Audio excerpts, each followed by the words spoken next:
اعوذ باللہ السمیع العلیم من الشیطان الرجیم بسم اللہ الرحمن الرحیم السلام علیکم ورحمۃ اللہ وبرکاتہ۔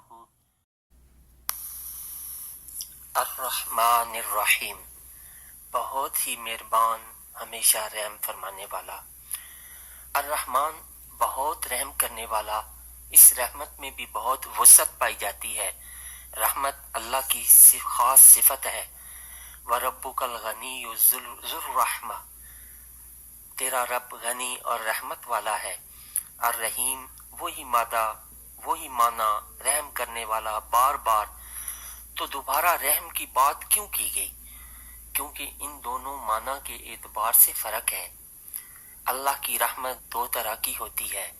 ایک رحمت خاص جو اس کے انبیاء، اولیاء، صالحین، محبوبین، مقربین کے لیے ہے، اور دوسری رحمت عام جو ہر کلمہ گو ایمان والے پر ہے اور تمام مخلوق پر۔ ویسے تو اس کی رحمت عام ہر طرف چھائی ہوئی ہے، ہر ایک کو گھیرا کیے ہوئے ہے، جس کی وجہ سے یہ دنیا چل رہی ہے۔ یہ رحمت سب کے لیے ہے۔ ماں اپنا سکون و آرام برباد کر کے بچے کو پال رہی ہے، اسی رحمت کی وجہ سے وحشی درندے اپنے بچوں کو نہیں کھاتے، چرند پرند، جمادات و نباتات، انسان و کافر، مشرک، منافق، ظالم سب کھا پی رہے ہیں، دنیا میں اس کی دی ہوئی نعمتوں سے فائدہ حاصل کر رہے ہیں۔ اگر کوئی غلطی، گناہ، ظلم کرے، نافرمانی کرے یا اس کے حقوق پورے نہ کرے تو ایک سیکنڈ سے بھی پہلے اس کو عبرتناک سزا دے سکتا ہے، لیکن اس کے باوجود انہیں اور ساتھ وہ بھی جو اس کے خلاف اس کی آیات، کتاب، انبیاء اور اس کے خاص بندوں کو برا بھلا کہتے رہتے ہیں، اپنی قدرت، طاقت، قوت رکھتے ہوئے انہیں نہیں پکڑتا، فوراً سزا نہیں دیتا۔ وہ رحمان ہے، رحیم ہے، وہ ان کو چھوڑے رکھتا ہے، ڈھیل دیتا ہے کہ شاید وہ اس کی طرف پلٹ آئیں۔ اس سے پتہ چلتا ہے کہ وہ ہستی بڑی ہی مہربان ہے، جس نے اپنی صفت رحمان اور رحیم سے زمان و مکان کو رحمت سے بھر دیا ہے، اور پھر فرمایا مالک یوم الدین، مالک ہے روز جزا کا۔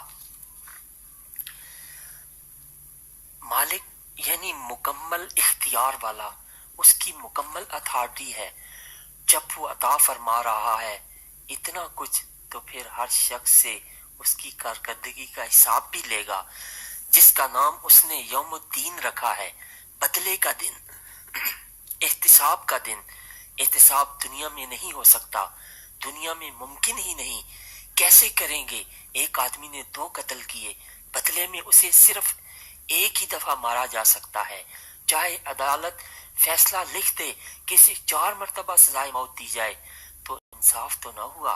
احتساب کے لیے ضروری ہے کہ جو حساب لے رہا ہے اسے سب معلوم ہو، اس کا علم کامل ہو، اس کا گواہی کا نظام چوکنا و چوکس ہو، اور دوسرا یہ کہ وہ سزا دینے کی پوری قدرت رکھتا ہو، اور تیسرا یہ کہ وہ اندر کی نیتیں، ارادے، خیالات تک سے واقف ہو، اور ایسی کامل ذات وہ ایک ہی ہے جو وَهُوَ بِكُلِّ شَيْءٍ عَلِيمٌ، اور اس کا بہترین گواہی کی شہادت کا نظام ہے کہ فرشتوں کی صورت ایسے الرٹ، محافظ، نگران مقرر کیے ہوئے ہیں جو ایک ایک چیز لکھ رہے ہیں۔ ما یلفظ من قول الا لدیہ رقیب عتید، وہ نہیں نکالتا بھی اپنی زبان سے کوئی بات مگر اس کے پاس ایک نگہبان تیار ہوتا ہے۔ وہ منہ سے کوئی بات نہیں نکلتا مگر اس کے پاس ایک نگہبان، ہوشیار محافظ ہوتا ہے۔ بدلے کا دن، اس کا مطلب کیا ہے؟ اس کا مطلب ہے کہ وہ عمل کا دن نہیں، بدلے کا دن ہے۔ اس دن جو سزا پائیں گے، روئیں گے، پیٹیں گے کہ یا اللہ ایک مرتبہ واپس بھیج، آج ہمیں سمجھ آ گئی ہے، اب ہم کبھی نافرمانی نہیں کریں گے، تیرے تابعدار بن کر رہیں گے۔ اس وقت بتایا جائے گا کہ اب تو تم واپس جا ہی نہیں سکتے، قبر میں ہزارہ سال بھی انسان رہے اور ہزارہ بار بھی قرآن یا تسبیحات پڑھتا رہے تو کوئی فائدہ نہیں ہوگا۔ کیوں؟ کیونکہ عمل تو صرف دنیا میں ہے، اور ہم عمل کے یہ لمحات کتنی بے دردی سے ضائع کرتے رہتے ہیں۔ وہ تو بدلے کا دن ہے، جو کمایا حساب دینا ہوگا۔ لِيُنذِرَ يَوْمَ الطَّلَاقِ يَوْمَ هُمْ بَارِزُونَ لَا يَخْفَى عَلَى اللَّهِ مِنْهُمْ شَيْءٌ لِمَنِ الْمُلْكُ الْيَوْمَ لِلَّهِ الْوَاحِدِ الْقَهَّارِ الْيَوْمَ تُجْزَى كُلُّ نَفْسٍ بِمَا كَسَبَتْ لَا ظُلْمَ الْيَوْمَ إِنَّ اللَّهَ سَرِيعُ الْحِسَابِ، تاکہ وہ ڈرائے ملاقات کے دن سے، وہ دن جب وہ ظاہر ہوں گے، یعنی جب سب بے پردہ ہو چکے ہوں گے، کچھ بھی پوشیدہ نہ ہوگی، اللہ تعالیٰ پر ان کے حالات سے کوئی شے سوال ہوگا، پکار کر پوچھا جائے گا کس کی بادشاہی ہے آج؟ سارا عالم پکار اٹھے گا، صرف اللہ کی۔ وہ رب العالمین ہے، جو وہ واحد اور قہار ہے۔ آج بدلہ دیا جائے گا ہر نفس کو جو اس نے کمایا، ذرا ظلم نہ ہوگا آج۔ بے شک اللہ تعالیٰ بہت تیزی سے حساب لینے والا ہے۔ اصل میں وہ مالک ہے، قدرت اختیار رکھنے والا ہے، جیسے چاہے کسی کے ساتھ معاملہ کرے۔ یہ دنیا تو آزمائش کی جگہ ہے، جہاں ہر ایک کو اس کے حالات و واقعات کی مناسبت سے مختلف آزمائشوں میں ڈالا گیا ہے، لیکن اس سے امید اچھی رکھنی چاہیے۔ اس سے تعلق، نسبت، قربت اور دوستی مضبوط ہوگی تو تنہائی میں بھی وہ یاد آئے گا، اور لوگوں کے ہجوم میں بھی۔ جب اللہ کی محبت دل میں راسخ ہو جاتی ہے تو پہلا ثبوت انسان نماز کی صورت میں پیش کرتا ہے۔ ایاک نعبد و ایاک نستعین، تیری ہی ہم عبادت کرتے ہیں اور تجھی سے مدد چاہتے ہیں۔ ہم صرف تیری عبادت کرتے ہیں اور تیری ہی مدد اور استعانت چاہتے ہیں۔ بندہ مومن اپنی ذات پر اللہ کے اتنے احسان، نعمتیں اور رحمتیں دیکھتا ہے تو احسان مند ہوتا ہے، تو سوچتا ہے کہ میں تو اس کا بدلہ چکا ہی نہیں سکتا، اس کو تو نہ کائنات چلانے کے لیے میری مدد کی ضرورت ہے، نہ ستاروں سیاروں کی گردش کے لیے تعاون چاہیے، اور نہ ہی باقی انتظام کر کے وہ تھک جاتا ہے۔ وہ میری مدد سے بے پرواہ غنی عن العالمین ہے۔ اب میں کیا کروں؟